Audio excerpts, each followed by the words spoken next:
You saw me up here getting pretty emotional here a few minutes ago. Part of that's due to lack of sleep, but only part of it.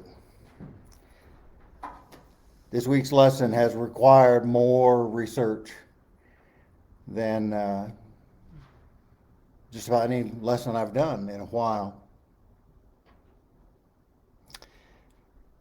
You know, it's easier for me when God's Word cooperates with me. But when it doesn't, I have to yield. And that's kind of what I'm preaching on today, because as I told you last week, these lessons on the Lord's Prayer, these are hard for me. Because what I'm finding in the Word is at odds with what I've been taught all my life. And that's hard. That's hard.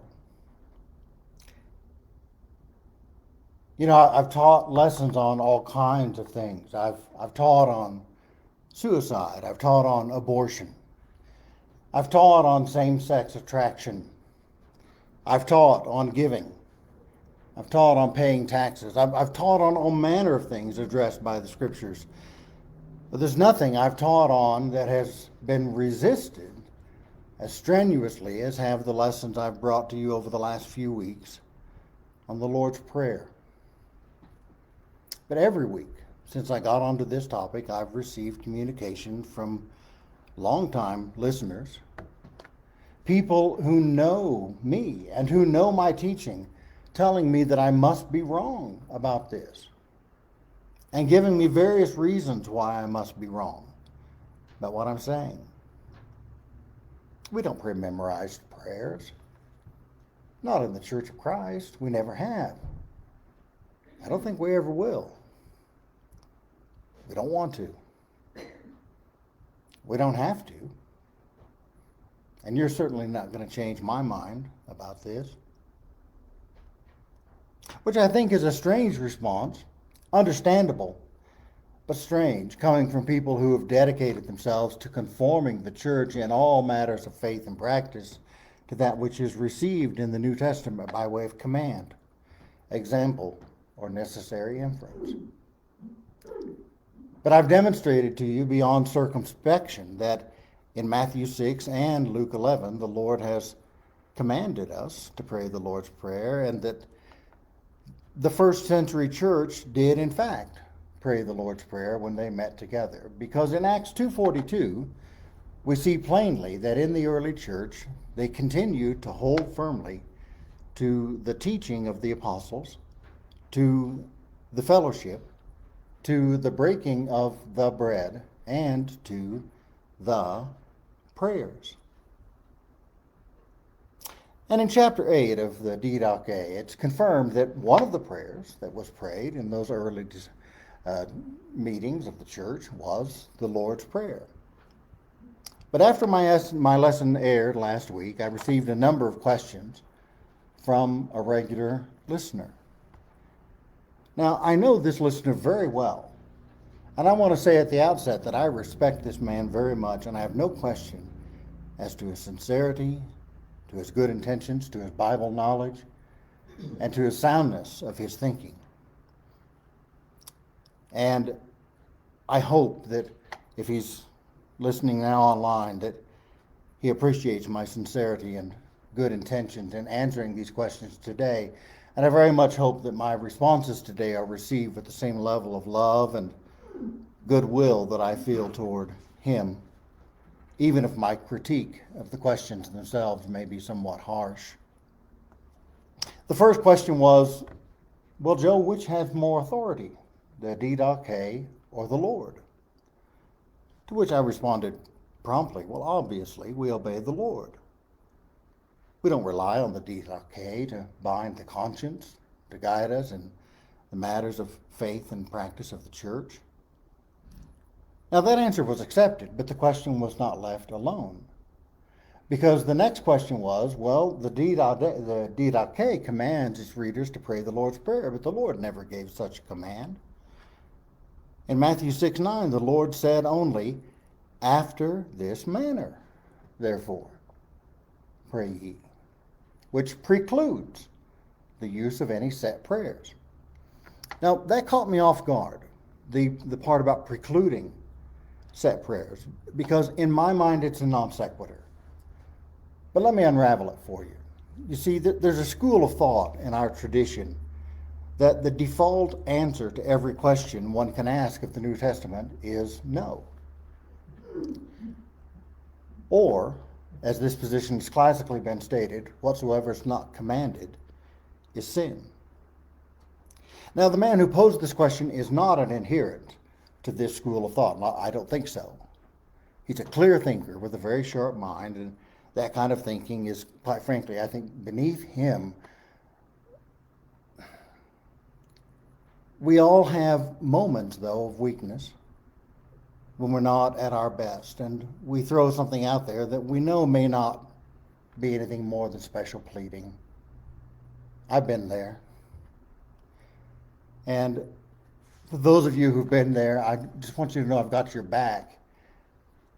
I know that you are not whatsoever is not commanded is sin people. But for the sake of other viewers and listeners, I want to go ahead and explain this problem more fully. Because all of us who are longtime members of the Church of Christ have run into this kind of thinking. So I want to go ahead and play this question out for educational purposes. You see, in the paradigm of this mindset, anything that is introduced into the faith and practice of the church, which is not received by way of command, example, or necessary inference, is an innovation of man. And in the arena of church faith and practice, all innovations of men, no matter how trivial or insignificant they may seem to you or me, are to be considered sinful, precisely because they're innovative. Now, I find no merit in this way of thinking, and I've taught pretty extensively about this in previous lessons.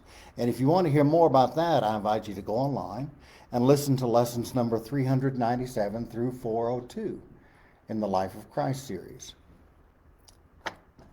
And those lesson titles are Control-Alt-Delete, Command Ye Me, Stare Decisis, At Keymaster, #authorized, Inventing New Ways of Sinning, and Yes Means Yes. For the purposes of today's lesson, however, let me just say that if you presume that the answer to every unanswered question in the New Testament is no, you're putting words in the Lord's mouth.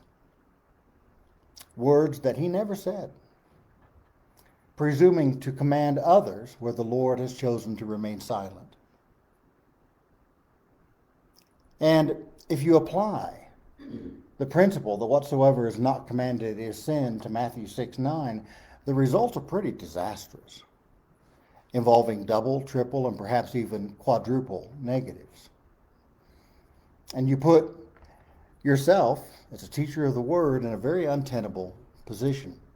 In Matthew 6:9, Jesus said, after this manner, therefore pray ye. So according to this school of thought, as it's strictly interpreted, what the Lord commanded us to do is to pray in a manner that is analogous to the Lord's Prayer. Accordingly, the only prayers that are authorized by Matthew 6:9 are prayers that follow the model of the Lord's Prayer, but the Lord's Prayer proper, the Lord's Prayer itself, is not analogous to itself. Rather, it's identical to itself, and therefore forbidden. Because only an innovative prayer can fulfill this command. That is, only a variation on the Lord's Prayer can meet the requirement of being in the manner of the prayer given to us in Matthew 6. Because if we were to recite the Lord's Prayer verbatim, employing no innovation whatsoever, but sticking to the letter of the prayer given to us in Matthew 6, then that would be an innovation of men and would therefore be sinful. Because by saying exactly what is written, we would be going beyond what is written. Now, I'm sorry, but as you can see, this way of thinking is extremely problematic. But in the case of Matthew 6:9, it's worse than problematic. Because not only is the reasoning flawed, but the foundation of the claim is flawed as well. Because in Matthew 6:9, the Lord, as I understand him, in fact and truth, absolutely intended to set forth a prayer which was to be spoken in the corporate worship of his disciples. Now, this may come as a surprise to you. You see, in 1946, the National Council of Churches, an ecumenical Christian group, published the Revised Standard Version of the Bible, which was the first major version of the English Bible to come out for almost 350 years. And when the RSV came out, one of the selling points of that translation was that they had gotten rid of most of what at that time were referred to as archaisms. That is, they had updated the spelling, and they did away with most of the archaic verb forms that are found in Elizabethan English. So believeth became believes, and so on. In addition, they also did away with most uses of the archaic forms of personal pronouns. That is, they eliminated the words thee, thou, thy, and thine from all interpersonal communications in the Bible. However, they retained the words thee, thou, thy, and thine when these were used in reference to God. Now, this was a serious error on their part, in my opinion, because it was misleading, because it reinforced the popular but incorrect notion that the purpose behind the use of these archaic words had to do with formality and respect. But that was never the reason for the use of these words, at least not grammatically speaking. No, the vital purpose of these so-called archaic personal pronouns is that they indicate number. You see, Greek, the original language of the New Testament, is an inflected language. Any given verb can be spelled dozens of different ways, and each spelling indicates tense, voice, mood, person, and number. Now, in English, all this information is communicated in other ways. I don't have time to get into that this morning. However, I do want to point out that when, over the course of the 18th and 19th centuries, English speakers dropped the words thee, thou, thy, and thine from our vocabulary, we weren't just dropping something that was formal and respectful.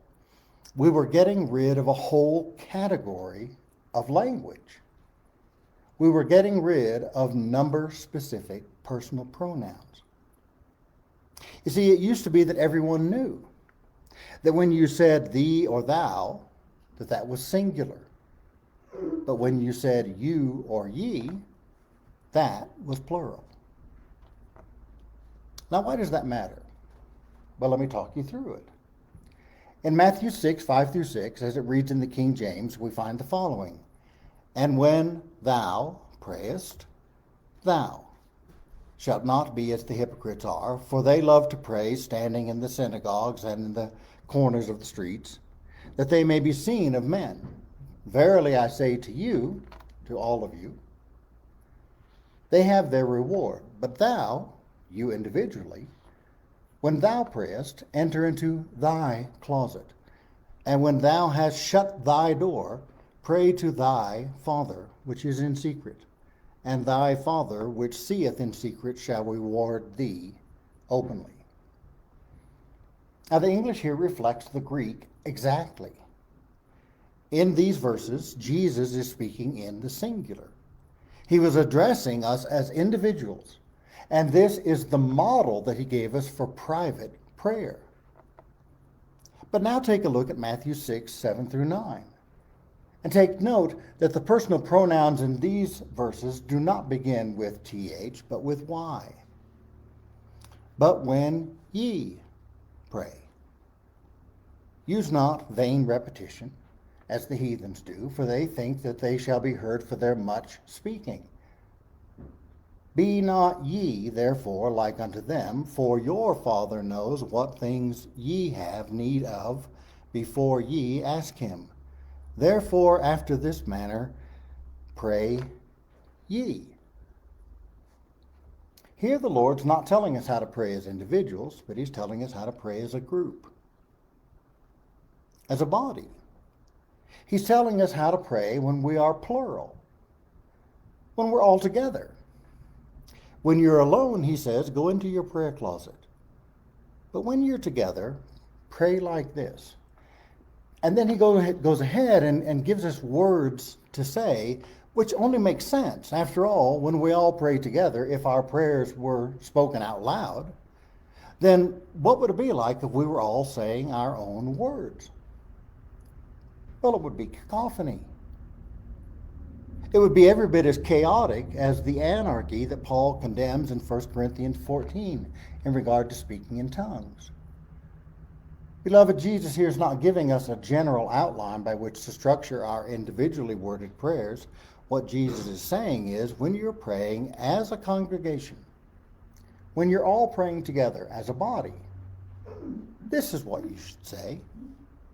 Now, if you doubt that that's what Jesus meant by what he said in Matthew 6, then perhaps you'll be persuaded by what he said in Luke 11. In your bulletins, I've printed this all out. I've given you the imperative of Luke 11:2 as it is translated in every English translation of the New Testament to which I have access. 132 translations in all. 59 translations read, when you pray, say. 37 read, when ye pray, say. 5 read, whenever you pray, say. 3 read, when you are praying, say. Another 3, when you pray, say this. Another 2, when ye may pray, say. 2 others, when you pray, this is what you should say. 2 more, when you pray, this is what to say. And 1 translation apiece reads, in your prayers conform to the following model. Say this when you pray. When una prie una fice, that's the Jamaican translation. When you're praying, say. When ye praying, say ye. When ye be praying, say. When ye pray, thus speak ye. When ye should pray, say. When ye would pray, say. When you pray, be saying. When you pray, speak thus. When you pray, you should say. When you say your prayers, say. Whenever you may be praying, habitually say. Whenever you pray, you are to say. Whensoever you pray solemnly, omit not to use this form of words. You may pray as follows. Let these be your words when you're at prayer. When you pray, this is what to say. And I'd like to call your attention to the fact that all of these translations which use the archaic language, ye, instead of the modern you here, are following the Greek to the letter. Because just as in Matthew 6, the imperative of Luke 11 is in the plural. In both cases, Jesus is clearly speaking of corporate worship and of a prayer that was to be spoken out loud together. Unless there be any question about that, in Luke 11:2, he doesn't say, pray like this. No, in Luke 11, he says, pray this. Say this. This is what to say. Pray as follows. Let these be your words. And unless any of us is willing to say that Jesus contradicted himself in one of these 2 accounts, I think we're forced by the weight of the evidence to conclude that in Matthew 6:9, when Jesus said, pray after this manner, his intention was that we would, at least at times, pray exactly as he prescribes in the verses that follow.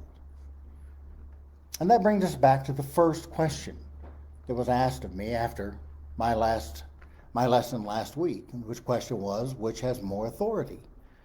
The didache of the Lord. To which I answered, well, obviously we obey the Lord. We don't rely on the didache to bind the conscience or to guide us in matters of faith and practice. But now I want to add to that answer.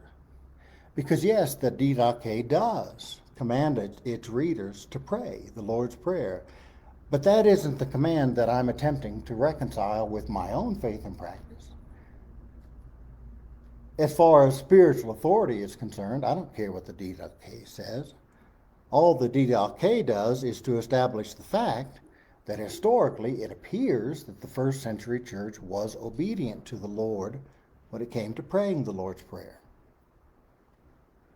In Acts 2:42, we learn of the early church that they continued to hold firmly to the teaching of the apostles, and to the fellowship, and to the breaking of the bread, and to the prayers.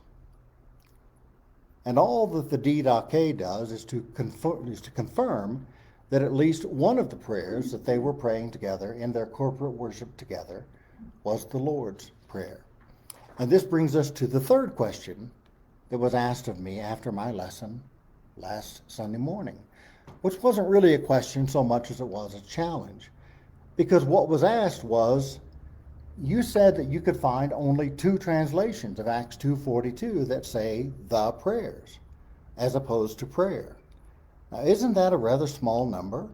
And shouldn't we be relying on committee translations in preference to private translations? And to this I have to say, good question. I'm telling you, the fellow who asked me these questions is no slouch.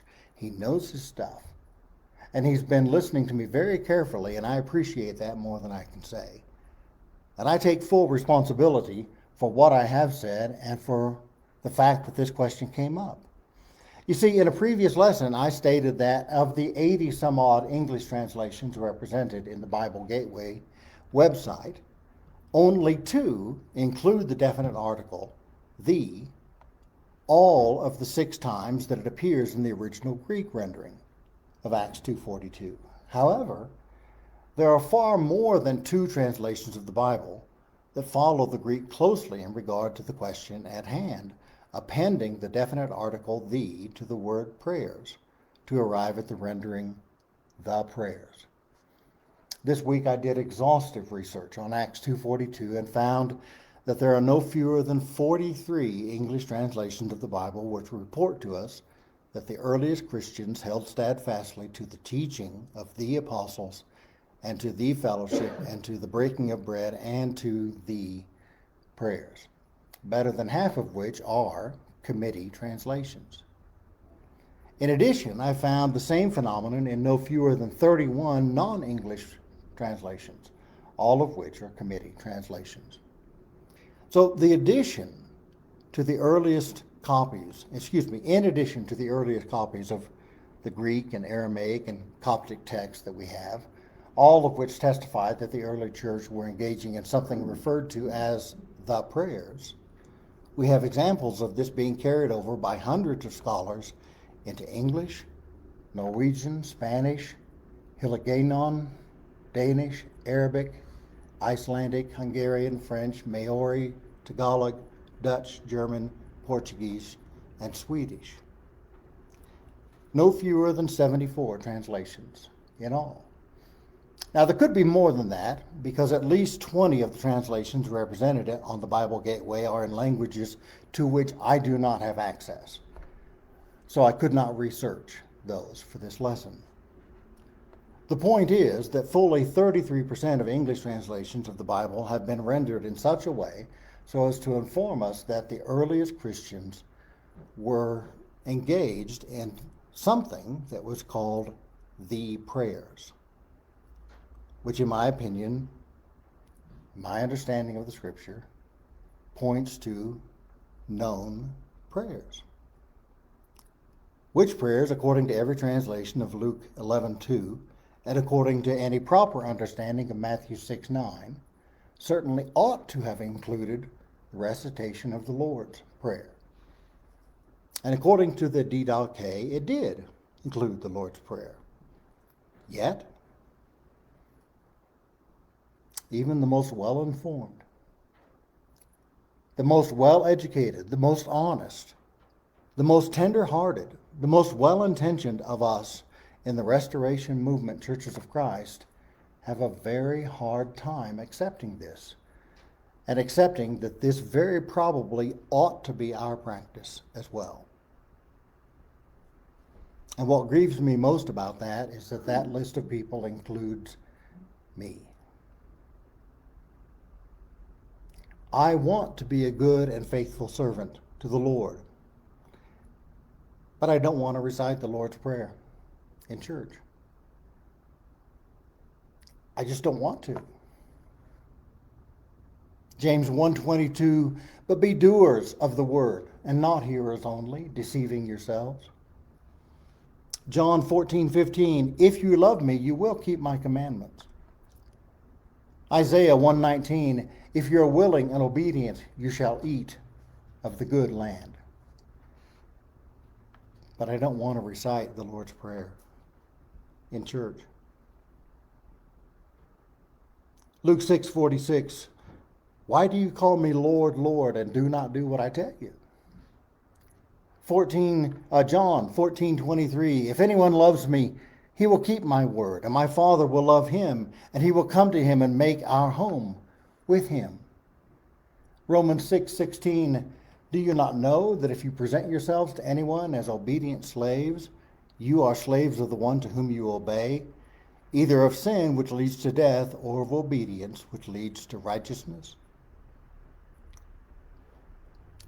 But I still don't want to recite the Lord's Prayer in church. John 14:21, whoever has my commandments and keeps them, he it is who loves me.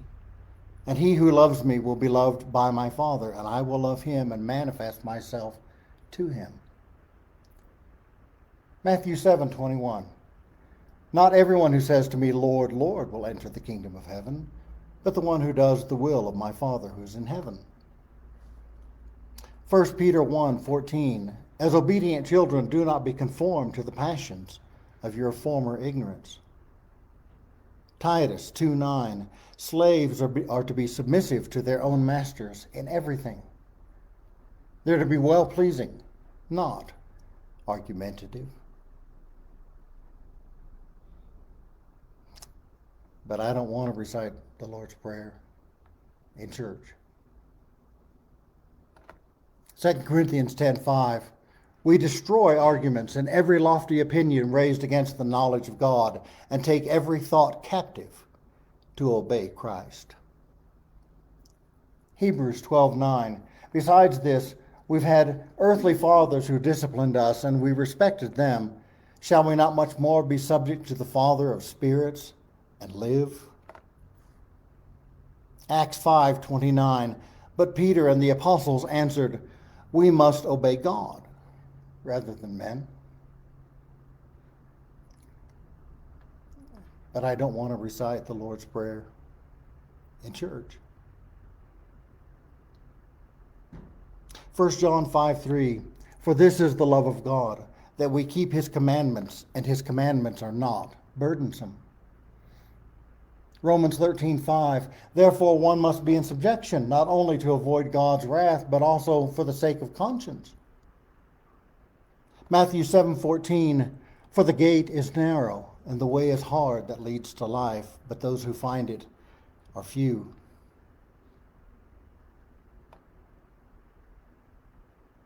But I don't want to recite the Lord's Prayer in church. Romans 7:24, O wretched man that I am, who shall deliver me from the body of this death?